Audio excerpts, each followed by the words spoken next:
Good afternoon, everyone. My name is John Dever, and thank you for joining us this afternoon here at the Miller Electric Center as we welcome the newest Jacksonville Jaguar, Travis Hunter, back to his home state of Florida.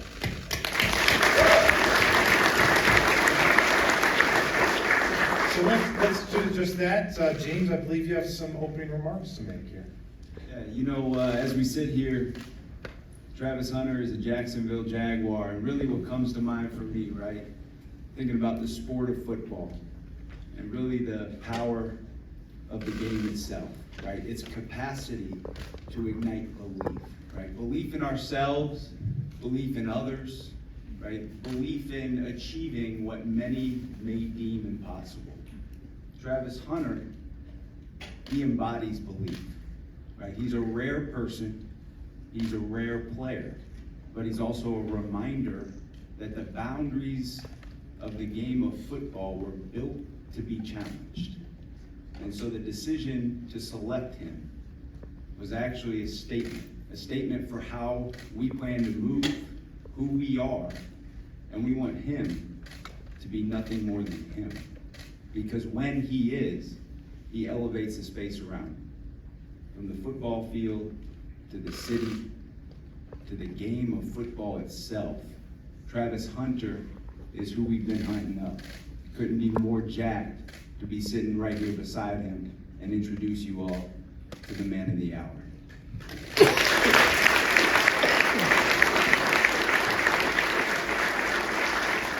Thank you, James. As we get into the Q&A here with the media, please direct your questions to Liam, James, or Travis, and identify yourselves, and we can begin the learning process. Also mention your affiliation too, if you could. And so let's begin. Who's got the first question? Let's go with Mark.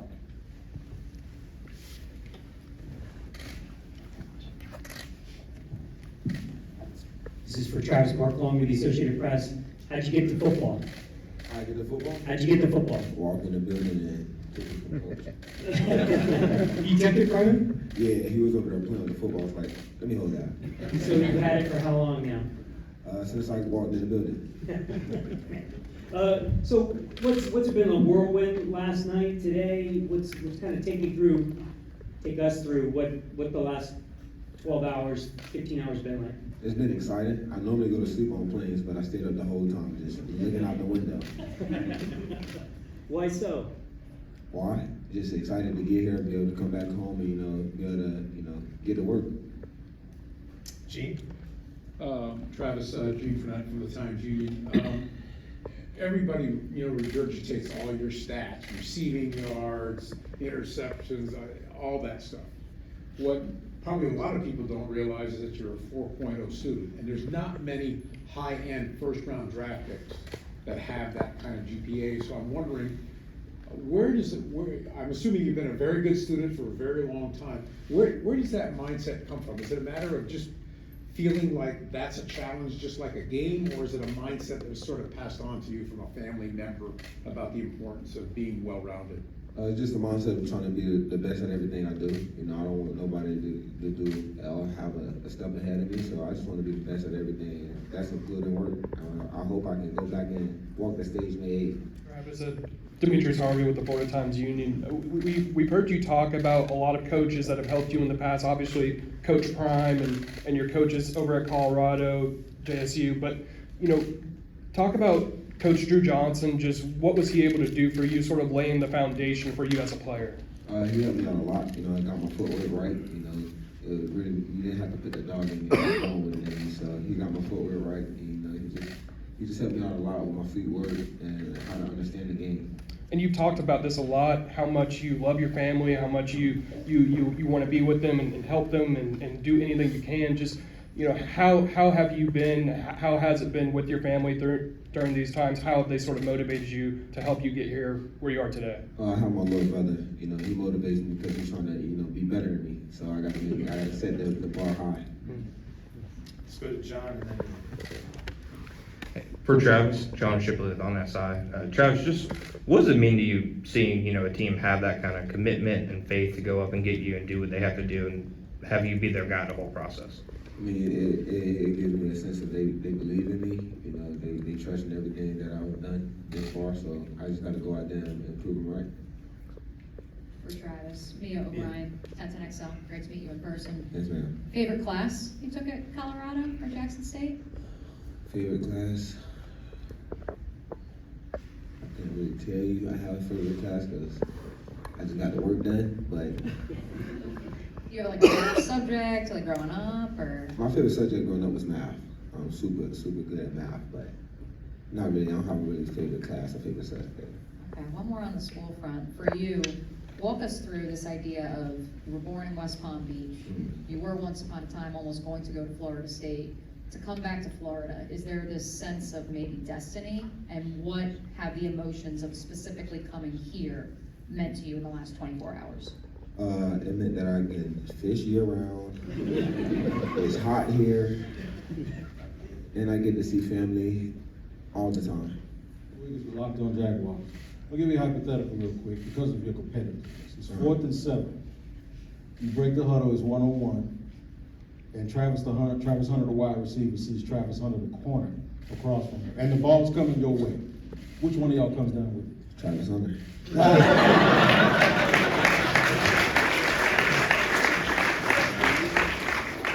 Really good answer. All right, Brent? It's a correct answer. Brett Martineau from CBS 47, Fox 30, Action Sports Shacks. Travis, you changed or helped change Jackson State, put them on the map. Colorado helped change. How can you help change Jacksonville and the trajectory of this organization? I'm gonna just say I'm gonna come out and do my job. I'm not gonna say I'm gonna change anything. I don't wanna set the expectation too high. So I'm gonna just come in and do my job, and hopefully we change the atmosphere. I'll give you another hypothetical. What's it like having Brian Thomas Jr. on one side of the field and you on the other side of the field? How would you defend that as a defensive coordinator or a cornerback? I'm not gonna let them know how to defend themselves. Travis, what do you think about what James said a few minutes ago about you being not only a draft pick, all that, but a statement for this franchise and the rest of the league? When I think about it, it was a great choice. I just gotta come do my job. Ace? Hey Travis, congratulations. Ace Carlin with 1010XL. Brian Thomas Jr. had such an amazing rookie season. How much can you learn from him, and have you gotten a chance to talk to him yet? And how big will he be in your development in terms of getting some advice from him on how he was able to really get acclimated to the NFL so quickly? He will be big for me. You know, he did a great job his rookie season. I got a lot to improve on myself. So I'm gonna ask him a lot of questions. You probably get annoyed because I'm asking so much questions, but I want to be the best. I want to be better than him. So I'm gonna try to soak up all the knowledge that he allows me to take from him. Last night, James said that you're one of the few players that can actually change the sport itself. So I'm wondering what you think when you hear your new GM say that. It's a blessing, but I still got to do my job. And have you been able to talk to or meet any of the other Jaguars players? Yeah, I talked to Trevor Lawrence. What did you guys talk about? Can you share that? He's just ready to work, so. Straight back. Travis Full Brown, Jacksonville Today, WJCT Public Media. You've been in Jacksonville before.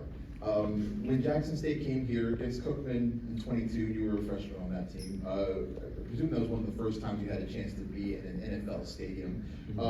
What was it like to, even though you didn't play in that game, what was it like to be in this atmosphere, be in Jacksonville? And I think there's a video floating around social that said you could envision yourself being here. So describe being able to envision something and making it come to pass. It's just a blessing, you know, to see it come full circle. It's been 3 years since I said that, so I'm just happy to be here and be able to walk on the field again. Yeah. One follow-up, Travis, referencing your time in Colorado, 4-win season, that first season you were out in Boulder. Obviously the Jaguars just won 4 games. What did you learn about yourself during that season, and what did you share with your teammates that maybe you could bring here to Jacksonville? Just gotta lock in more, you know, gotta be willing to put in extra work, and that's what we did to, you know, bring everybody together, and we won a lot more games by doing it. I've heard you say a couple of times now, Travis, do your job. Just do your job. What does that look like? What does that mean? What is your job? My job is to come out and be Travis Hunter, come out and play how they envision me to play, and, you know, exceed all their expectations. Liam, speaking of envisioning, now that this became official last night, I'm sure you've conjured up some things in your mind for the last couple of months or couple of weeks, whatever it is, but how much is your mind moving over the last 12, 15 hours of what you can do on the offensive side of the ball? Yeah, the offensive mind, and you start to get extremely excited, right? And then you have to switch back to being, hey, I'm a head football coach, and we know that he's going to be able to do both. We feel that in our bones. We're going to set that up that way from a schedule, from an operations standpoint, the way that we're going to operate for him, to set him up to have the most success that he can, to, in fact, then help the Jacksonville Jaguars become the best version of ourselves. And that's been something we've been excited about talking through for the last month, and to meet him here again in person today and be around him only just validates that. T-Rock, then Gene. Liam, I'm assuming there's gonna be that inevitable tug of war between you and Coach Camp about getting him as much as possible. Does the head coach automatically win that? Have you guys sort of like talked that through yet already? Yeah, we have. We've had those conversations, and we have to be fluid. We kind of mentioned this last night in terms of from a scheduling standpoint, all those things we have it laid out, but we also have to have the ability to be agile and be fluid on specific days. If we didn't feel like you got enough work on one side of the ball the previous day, then we need to be able to move forward and get them those reps the next day. So, I think both Camp and I and Grant are all on the same page about, hey, how is this thing gonna work? What do we want it to look like? What we want it to look like, what it'll look like at Colorado. And that'll be pretty good for us. Obviously, coming into the NFL, just that in itself is enough motivation for you to do your best. I'm wondering, is there any extra motivation because the Jaguars sacrificed a lot of draft capital just to move up 3 spots to get you? Yeah, it's definitely a lot of motivation. They sacrificed a lot to get me. That means they believe in me, and that just validates that I need to go ahead and just do my job.